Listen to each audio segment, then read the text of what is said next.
and effect of the disease on his or her sense of well-being. Because it's always, and really lang always, all the time, when a person or a patient has an illness or a disease, naagit siya'y psychological impact. So, clinician-centered and patient-centered should be the approach to have an effective and skilled patient-clinician encounter. So, it should be patient-centered and clinician-centered. And with this type of approach, you will convey a caring attributes. You will respect your patient. You have empathy. What do you mean by empathy? It's feeling that what the patient feels, you also feel. You are in the shoes of your patient. Humility and sensitivity. So in approach to a clinical encounter, so this is the Enhanced Calgary-Cambridge Guide. So it should be structured. And while it is a structure, you can also build relationship with your patient. The doctor-patient relationship should be built. And what is that relationship? A relationship with trust, with obedience, because your patient will obey what you will prescribe, with rapport, but not too much. You should have that barrier. Okay? Dapat, when you really put barrier na taas po kakayo. Meaning barrier that they will see you as their doctor and you will see them as your patients. Dili na, friends na lang yun, na wala na yung respect. No? So let's proceed to the structure and sequence. Again, it is really structured. So this is the sequence: initiating the encounter, gathering information, performing physical examination, explaining and planning, and closing the encounter. So let's start with the initiating the encounter. So relationship building with your patient is the start of this encounter. Fostering patient-clinician relationship is critical. Without a good relationship, none of our goals of the clinical encounter. Our primary goal is to treat the patient.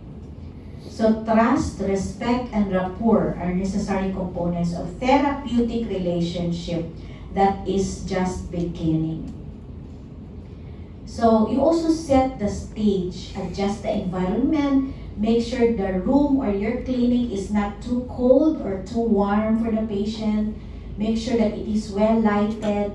Make sure that your equipment for examination is already prepared just on your table or just on your cabinet, and it's functioning. So prior to the patient encounter, as you start, check mo ang pen light, yung stethoscope, if it's working, your sphygmomanometer, and all of those that you need. Kay tongue depressor, and all. Then, as a student, second year medical student, you set your agenda. The purpose is usually comprehensive history, and comprehensive physical examination towards the end. Pero, of course, physical examination of specific system, depending on the weeks na. And greet the patient and establish initial rapport. As you greet the patient, greet the patient politely and have an eye contact, but not too much eye contact po, diba? Kasi ma-intimidate si patient. So, mag-isipot po. Okay? Good morning, ma'am. Good morning, sir. Eye contact yun. And smile. Para hindi ma-intimidate ang patient. Kasi maski nag-naakay problema at home, o bago lang mo nag-away sa inyong loved ones, smile yun mo in front of your patient. Okay? And identify patient title, name, or preferred gender pronoun. So, Mr., Miss, or Mrs., Miss, Professor, Doctor. Can I call you? Oh, pwede ka. Can I call you Miss Gladys? Sir. Then after Anna, greet the answer. Malata sa greet the patient. Okay, for greetings, the class, Call the patient, do not call the patient dear, sweetie. Oh, don't touch. Nausa mga dear. Para dili po siya over,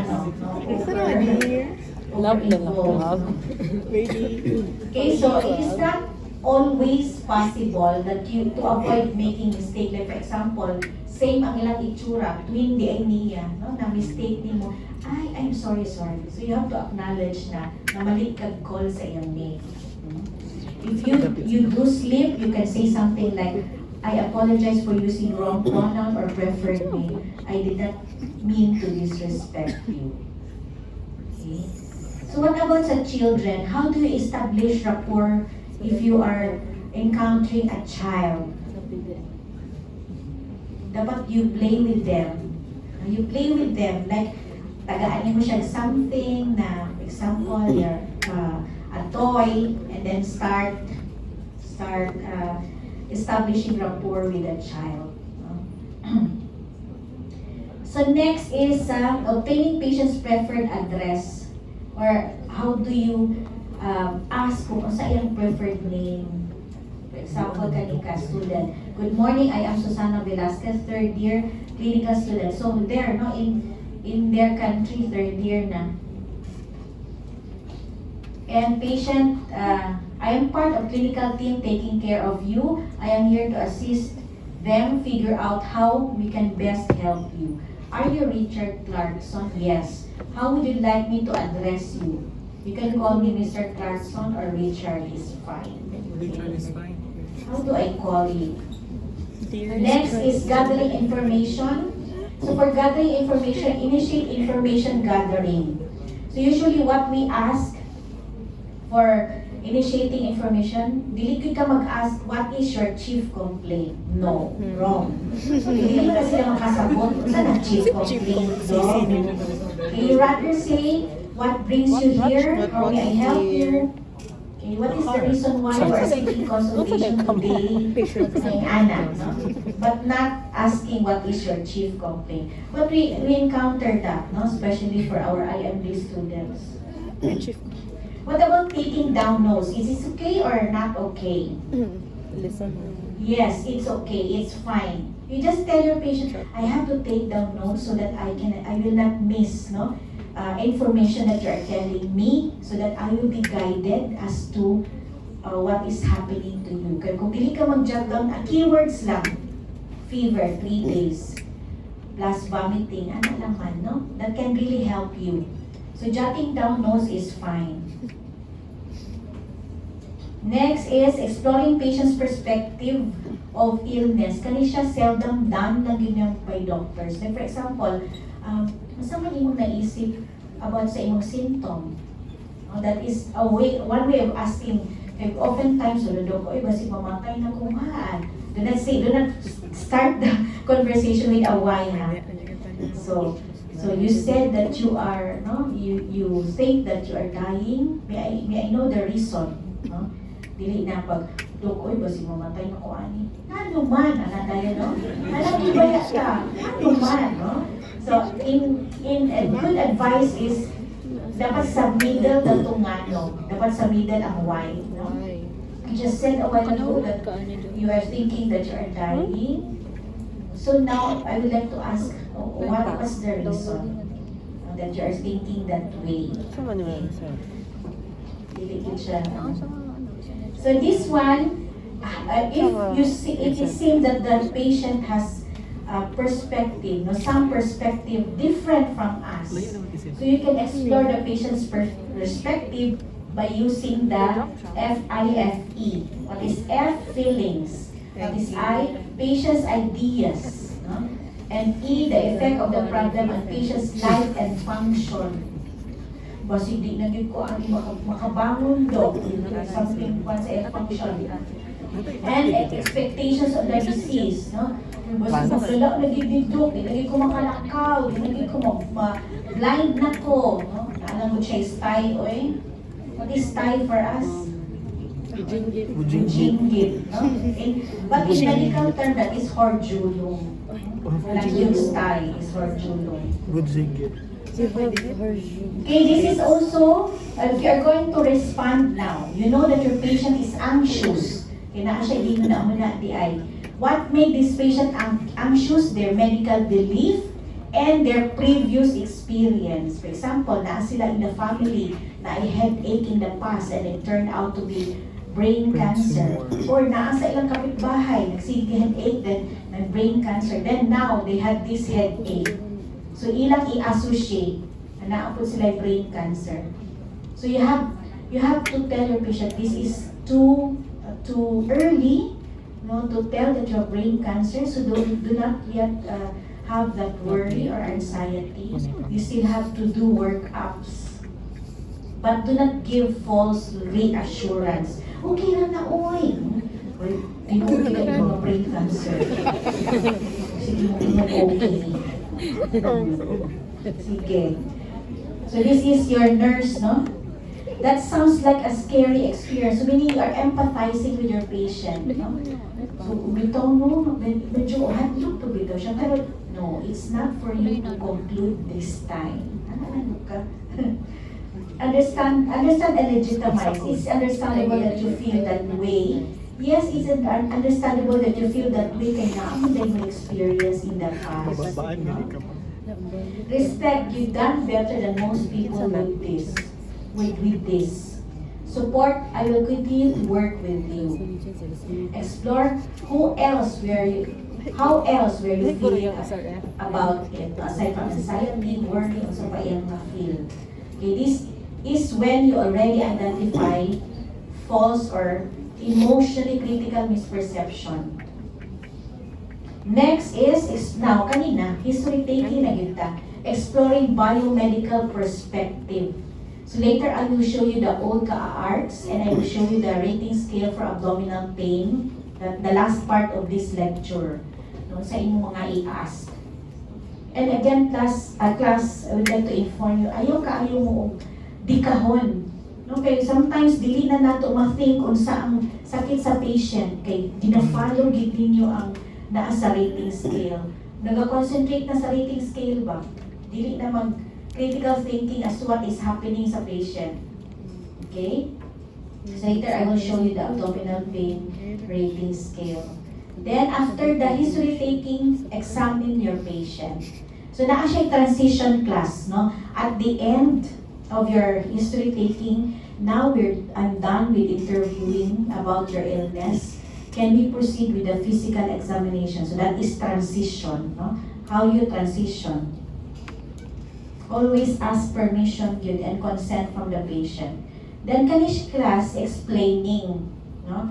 So for example, you're done with the history, PE, pero mura dili pa clear. Pero naa na kay mga differential diagnosis.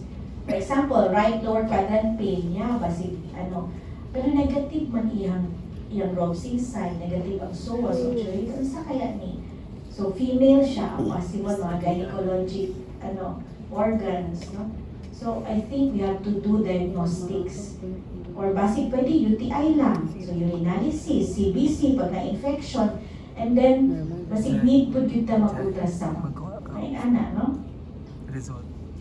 And then for the meantime, you can just give pain reliever. Pero plus pag acute appendicitis with ang inyong inaisip, let the surgery, resident or consultant assess first before giving pain reliever. Kaya basig mamask na siya. Pag-assess sa surgery, ay wala namang yun, no? Wala din siya na-feel. So, better na if you're thinking more of basic acute appendicitis could be, na siya'y nausea, na siya'y vomiting, and na siya'y mild fever.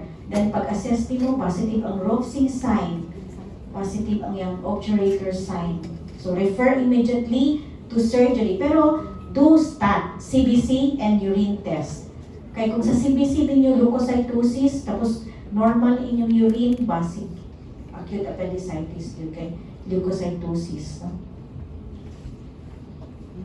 So these are core values of medical ethics. I will not thoroughly discuss, but again, non-maleficence is first do no harm. What about ka na mag-inject or maghatag og mag-inject IV? Harm siya o hindi? It's not harm. Although your patient will feel pain, but it's therapeutic. The goal or the aim of that is to treat your patient. Beneficence, make sure that it's the patient, the clinician should really consider the benefit of the patient. Patient's good. Respect for autonomy. So this is to accept the choices of patient and their decision. As long as the patient is still having that decisional capacity to decision him or herself. And then decisional capacity. This is to make autonomous choice, no? That clinician should respect. Confidentiality, very, very important. So that your patient will also respect and trust you. Yung naami one time, but it's not a doctor who said that. The cleaner. So naano siya sa PICAS room. Sige sa istorya kayo, nag-abot ko isa ka cleaner. Ay, katulad siya sa PICAS room. Positive din yung HIV. So na-overhear sa katong patient sa anak na room. Then nagreklamo, no? Yeah, you cannot do that, no? Then truth telling. Make sure that you are truthful in everything. Justice, no? Of course, no?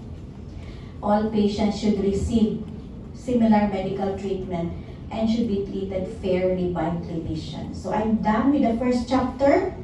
Now, the second chapter. Interviewing, communication, and interpersonal skills.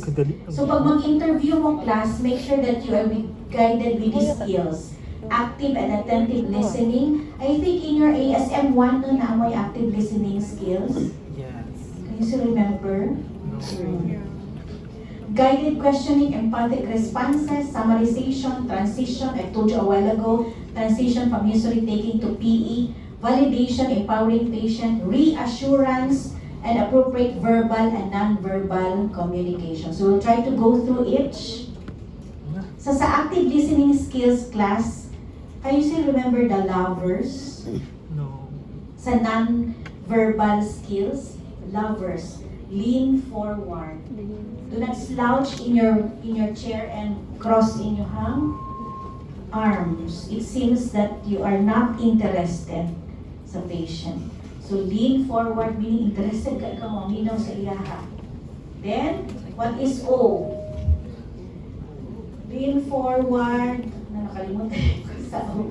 Basta ang V kay verbal, your tone of voice, not too high or not too low, hindi ka dumog ang patient. E is eye contact, but not too much eye contact. Okay? And R, lovers. Saan yung mga lovers? Kalimut ko sa, ano ni siya? Sa first year. O, lovers. Open arms. Okay. Open arms. Do not do like this, no?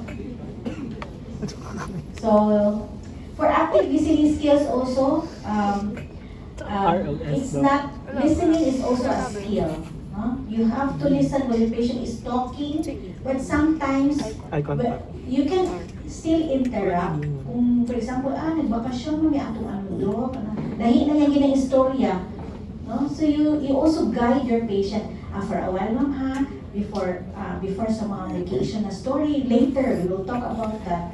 So mag-story sa about your symptoms. Okay? Then guided questioning, you make sure that it can be a direct questioning or indirect questioning. Direct kay ka nang mag-ask ka, what is your name? So direct siya. Okay? But when you say, what brings you here? So dili siya direct question, no? Okay, ano man, kuwan man ang possible answer sa patient. You should really guide your patient. So these are the techniques of guided questioning. Number 1 is moving from open-ended to focused questions. So let's start first with this one. So usually, if you go back to your textbook, no, in the second chapter, we have this inverted cylinder. So usually, first open-ended story about the symptom, and then the 7 attributes of that symptom will become very specific. And when you go to your ROS, review of systems, you will now ask the pertinent positive and negatives. Now, let's take for example, yung patient na fever. Okay? So sa fever, you can ask old ka-arts, onset, ang location, dili pwede, may location ng fever, duration, character of the fever, associated symptom, alleviating factors, aggravating factors, radiation wala, setting or timing, and setting or severity. And then pag ma-ask na mo siya, medyo specific na ka. Okay, naaman siya, onset niya like 3 days ago. And then intermittent, moderate to high grade. And then associated with headache and naalagi siya yung epistaxis.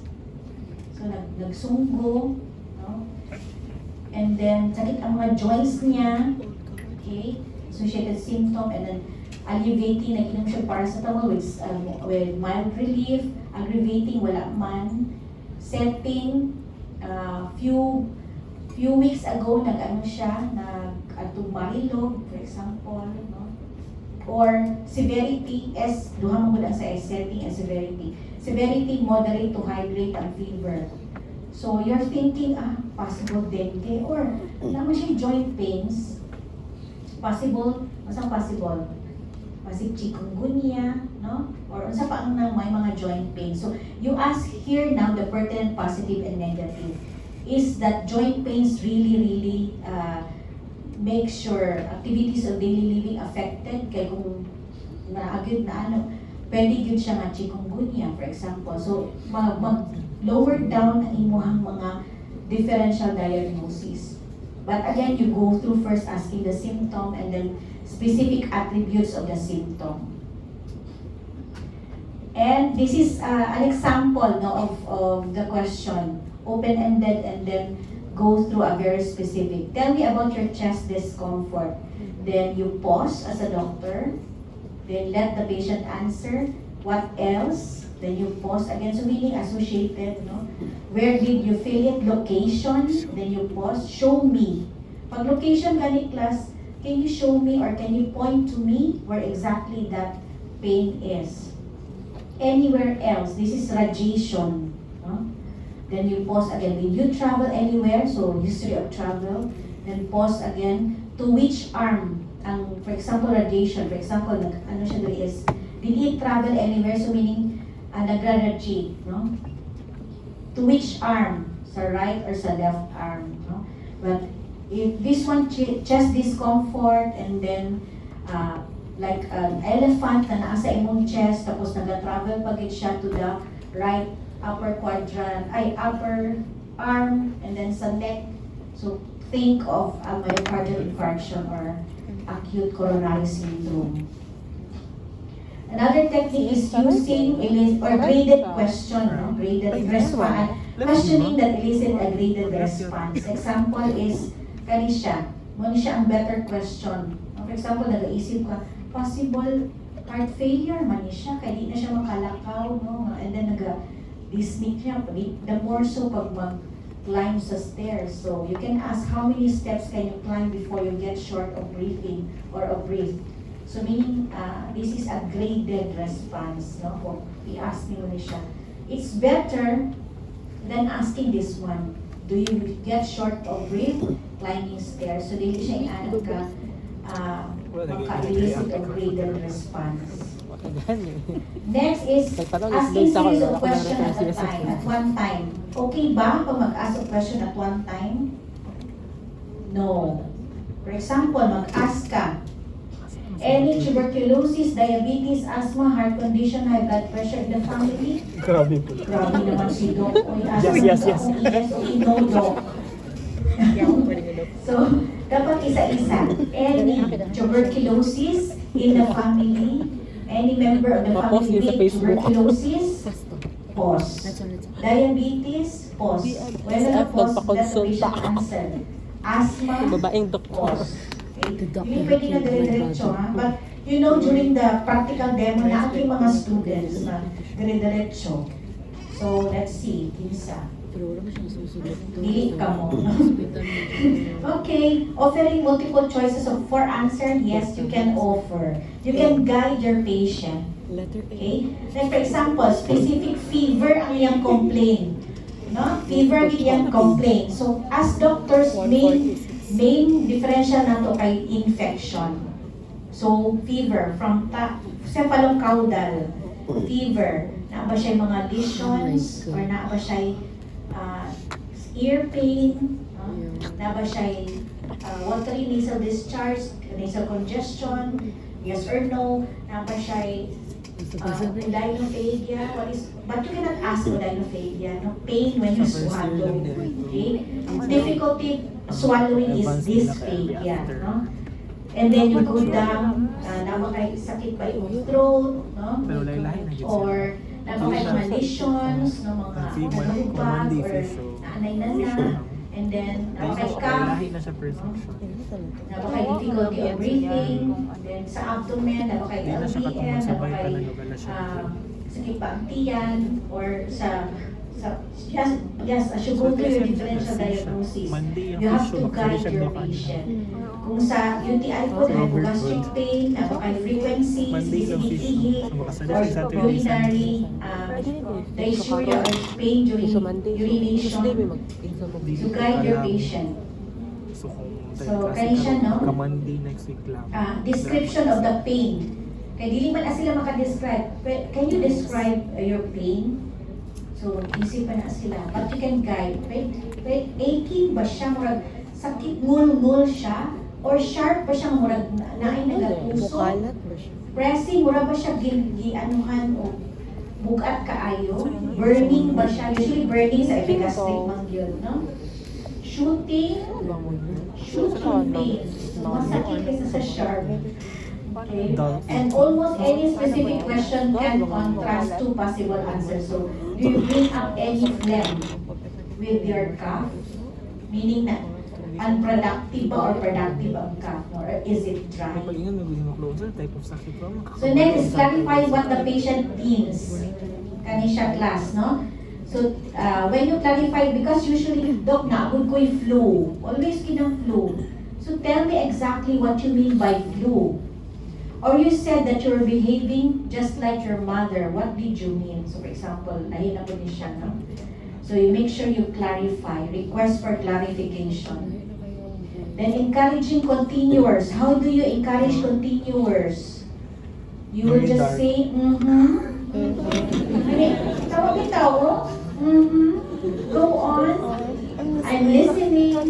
Then nodding your head. Isa pa. Sige daw. Klaro. I'm listening.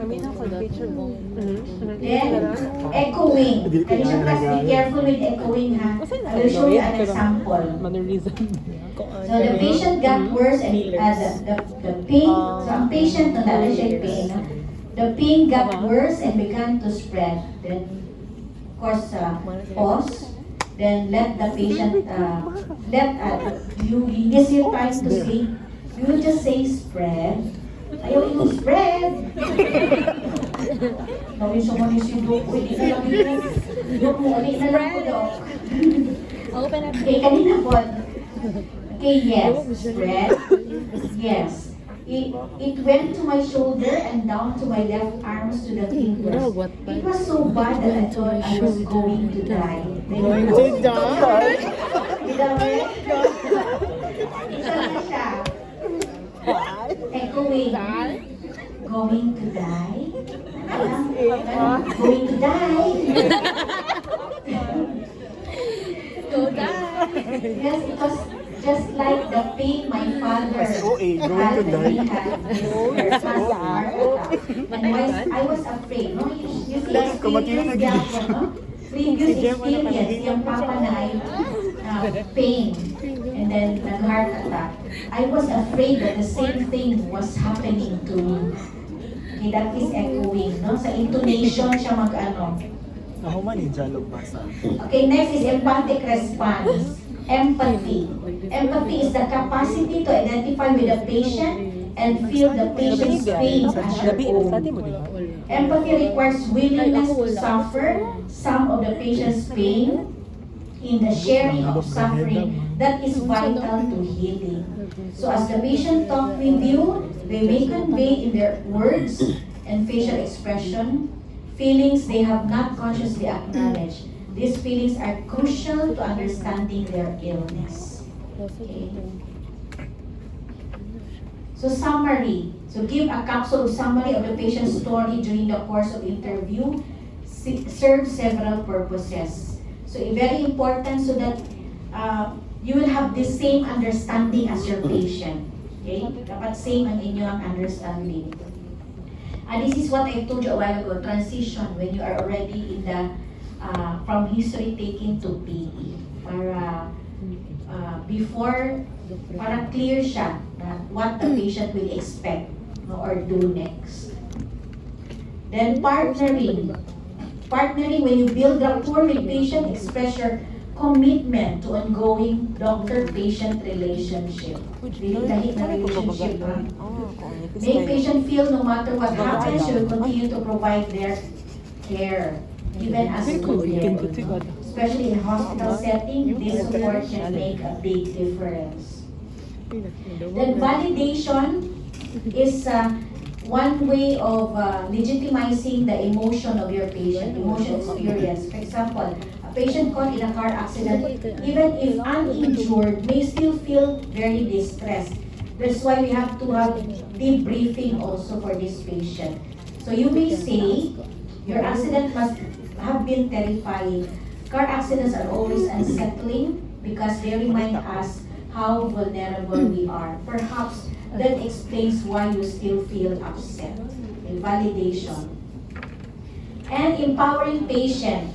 So in empowering patient, this is when they are already mag-change sa ilang lifestyle, then mag-take na din sila sa ilang prescribed medication. Then this is the techniques of sharing power. Evokes patient's perspective, convey interest in the person, not just the problem, follow the patient's lead, then elicit and validate emotional content, kung na siya yung mga emotional misperception, share information with the patient. When sharing information about the disease, for example, then make clinical reasoning transparent to the patient. So this will be, since you have this and like that, possible that you have like this, but we need to do diagnostic to validate and to really confirm. And reveal the limits of your knowledge. For example, you are a surgeon, and here comes a female na dili siya appendicitis, kaya nag-ato sa imo because basic appendicitis, but probably you have this. I-refer na ko ka sa obstetrician. That is limits of your knowledge or your capacity. Okay? So now I will show you the old ka-arts. So kani siya ang old ka-arts class. This is what our guide be. Ka-arts din sa ako, kaya na may duha ka A relate. You can also use the OPQ or ST, which is in your book also. So kani siya ang old cards. Onset, location, duration, character, aggravating. Another A is alleviating. We still have another A, which is associated symptom, radiation, timing, and severity. Okay, before we end, I'll show you this rating scale. This is the first rating scale for the abdominal pain. Abdominal pain na HPI lang ni siya class ha. Dili siya comprehensive health history. Okay? So, initially you will establish rapport. No? Introduce yourself. I am Gladys Sermon. I'm second year medical student. And greet the patient by name. No? Kani class, dapat, anyway, this one is not necessarily, in order. Not necessarily in order. Kaya dapat mag-asa ka sa iyang identifying data. What are the identifying data? We have 6. Name, age, address, civil status, religion, and occupation. Dapat ma-ask yun ninyo ang 6. Kaya kung kulang, siyempre makulangan na po ito yung 4. May mo siyang 3. May mo siyang 2. 6 yun dapat. You know, sa among Indian students, pinabaliktad na mo, ang what is your name, unsa imong pangalan. Kaya dapat, when they are in third year and fourth year, they know how to communicate with Filipino patients. So, and this includes rapport, interviewing skills, and empathy. So, ang part ani na performance, no? Develop rapport and trust with patients and family. Then after which, so you ask all the identifying data, 1, 2, 3, 4, 5, 6. Chief complaint, again, how may I help you? What brings you here? Or may I know the reason why you are seeking consultation today? Then onset, duration, and timing. When did your abdominal pain start? Then, is it sudden or gradual? Meaning, bigla ba siya or hinay-hinay, no? During episode of abdominal pain, how long will it last? So, duration, no? Is it persistent or on and off? Does it occur in specific time of the day? Like, for example, time of the day, pag burning epigastric pain, no? So, pwede siya the epigastric area, kung walay kaon or with food ba. And then location and radiation is 1 score. Is your whole abdomen painful, meaning generalized ba ang abdominal pain? Or is there specific area? If yes, ang specific area, can you point to me exactly the exact location? Did it initially start from an area? So this is radiation, no? Did the pain spread or radiate in other parts of the body? Then character. Can you describe to me how your abdominal pain is? So at least, okay, abdominal pain man siya class, sharp ba or dull? When we say sharp class, ma-point gid mo asa ang pain. Very, siya, specific ang location. Pero pag dull ang abdominal pain, dili ka ayo ma-point, dili ka sure. Di man ko sure, Dok. Oy, kung asa banda, hindi pa siya clear, no? That is dull. And then aching, no, pag medyo mulmul lang, cramping, medyo nag-cramps lang siya, knowing, mura ginakumot, colicky, kay, siya, kanang nagatuyok-tuyok na hangin, stabbing, kay, mura siya ginatusok, or burning, usually burning sa epigastric. Then aggravating factors. Are there any factors which can worsen the pain? Is it worsened by food? Tuloy ni siya class. Food intake, activities, or positions. Aggravating factors. So, kani siya think of, you have to read your books on abdominal pain. Unsa to mga pain nga worse siya pag may food intake. Okay, unsa man? The peptic ulcer or the duodenal ulcer? And then by position, for example, sa right lower quadrant, pag mag-move, sakit, basig appendicitis yun, no? Alleviating factors, what relieves or lessens the abdominal pain? Is it improved by food intake, activities, or change in position? Did you take any medication? If yes, i-ask mo ni siya, what medication? What's the dose? How frequent? How many doses did you take already? Did it afforded relief? When was the last time you take the medicine? Dapat ma-ask yun ni siya. Then associated symptom, at least 7 ang required class. So daghan kaayo ni siya pero at least 7 because in the associated symptom, you can narrow down your differential diagnosis. Severity, since this is abdominal pain, we use the pain scale. 0 being no pain, 10 being the worst pain. How is your pain right now? Okay? Is the pain worsening? If yes, what was the pain scale before? Additional question, did you seek consultation? If yes, when? Was there any laboratory workup or diagnostic done? What was the diagnosis? What medication prescribed? Did it give any relief? For female, don't forget to ask gynecologic questions like first day of last mens, dyspareunia. What is dyspareunia? Painful during intercourse. Dysmenorrhea and vaginal bleeding. If male, with abdominal pain, ask about the presence of inguinal or scrotal mass or enlargement. So, ano siya? Perfect na. Dali lang, no? Caring. Echoing. So, man ako. If male with abdominal niya, as with Yay! inguinal. Inguinal or scrotal. So, any questions? Kabalo na siya na. Sige, post. So, sa naman yung whole life. Please remind me, who is the class president na? Isha. Okay, makalimot ba yung ako class? Isha. Please remind me. Okay, you know already your groups. Tag-check daw sa inyong ano, sa inyong section ng chat room. The first psycho in the For my family. group and the group of Dr. Direction, kindly proceed now to the 7th floor. I will have my orientation early. Look, Mia, kita dahil. Okay, napa ko yung work in Wala.